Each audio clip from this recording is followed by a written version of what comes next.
What's up, everybody?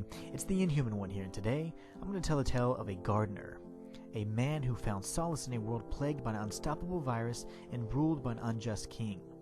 This individual found consolation not in mankind, but rather in something as simple as a rose. That's right, today we're going to discuss the gardener from Dead Cells. In this video, we'll explore potential theories on who the gardener is, where he came from, and what his potential purpose may be. So without further ado, let's get started. The gardener is an NPC that the beheaded may encounter in his journey towards High Peak Castle. He typically appears in the prisoner's quarters, the promenade of the condemned, or the ramparts. Upon discovery of his hidden cell full of flowers, the gardener can be found hanged, holding a single rose. The contents of his quarters provide several hints to his mysterious origin. His interest in all things flora leads us to the conclusion that the gardener was the one responsible for placing the rose keys throughout the promenade of the condemned. Additionally, a strange plant allows us to infer that he had knowledge of the mutagenic effects of the malaise and had even conducted experiments in a limited capacity. One of these said experiments resulted in a talking rose, but more on that later.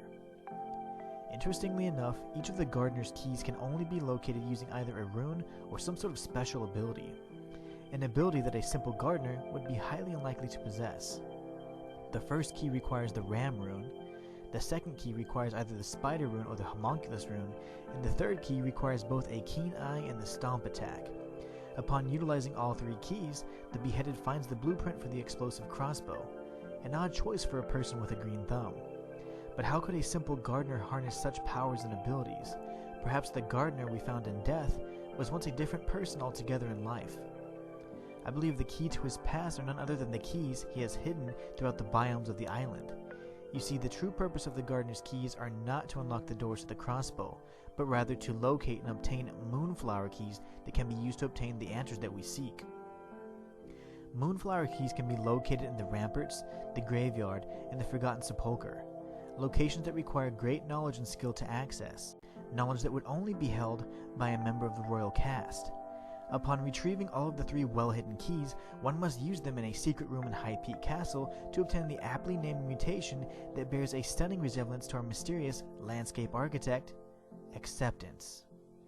It seems that a once proud servant of the king witnessed the atrocities that only royal hands could commit and discarded his title. Before this nameless servant retreated from High Peak Castle, he created a series of puzzles that hid what he was unable to come to terms with. Despite his advanced skills in platforming, his intimate knowledge of the island, and his unmatched talent with mutating various plants and flowers, he sought refuge in a cell with the only creatures that wouldn't judge him for his past.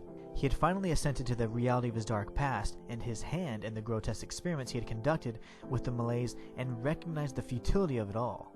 He would no longer attempt to deny or change his past, for he had reached a new plateau within himself. He had reached acceptance. And that's all for this video.